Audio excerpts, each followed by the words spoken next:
So hello guys, welcome to my new blog. তো যেরকমটা দেখতে পাচ্ছেন, এখন চলে এসেছি আমরা মাচার মধ্যে। যেরকমটা বসে আছি এখন, আমি একাই আছি আর কি।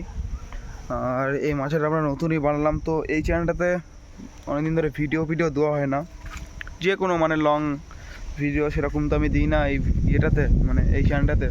তো আজকে ভাবলাম দেখি আপনাদের জন্য একটা ছোটো করে একটা লং ভিডিও বলতে পারেন, মানে লং ভিডিও না সেরকম, একটা ছোটোখাটো করে একটা ভিডিও দেবো। তো দেখতে পাচ্ছেন আমি এখন কোথায় আছি। আমি এখন আছি এরকম একটা লোকেশানে, জাস্ট উপরে গাছ আর নিচে দেখতে পাচ্ছেন এরকম জায়গাতে আমরা একটা মাচা বানিয়েছি। আর কীরকম লাগছে আপনারা শুধু কমেন্ট করে জানান আর বলুন। আর এই চ্যানেলটাতে কী কী ক্যাটাগরির ভিডিও আমি বানাবো সেটাও আপনারা কমেন্ট করে জানান, নাহলে তো আমি বুঝতে পারবো না যে এই চ্যানেলটাতে সব মানুষরা কী পছন্দ করছে না পাচ্ছে, সেগুলোর ব্যাপার আছে অনেক কিছু। তো আপনারা সবাই কমেন্ট করে জানাবেন। আর আমার এই চ্যানেলের কোন কোন ভিডিওগুলো কত ভালো লাগে বা কীরকম, মানে যেরকমই লাগুক আর কি, ভালো বা খারাপ, সবাই আপনারা কমেন্ট করে জানাবেন।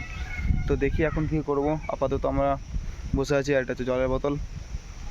তো দেখতেই পাচ্ছেন আমাদের মাচাটা, শুধু দেখুন, এটা নতুন বানানো হয়েছে মাচাটা, কিছুদিনই হলো। আর এই যে হচ্ছে লোকেশন, বর্ষায় যেরকমটা দেখতে পাচ্ছেন, পুরো এখানে বৃষ্টিতে পুরো মাঠঘাট সব ভরে গেছে। এখন এখানে ধান পান লাগানো হবে সব জায়গাতে। তো আজকের ভিডিওটা আমি এখানেই এন্ড করছি। যদি আশা করি আজকের ভিডিও যদি ভালো লেগে থাকে, তাহলে আপনারা লাইক সাবস্ক্রাইব অবশ্যই আপনারা করে দেবেন। আর দেখি এই ব্লগটাতে কীরকম কী ভিউ হয় কি না হয়। তো আজকের ভিডিওটা আমি এখানে এন্ড করছি। Tata, bye bye.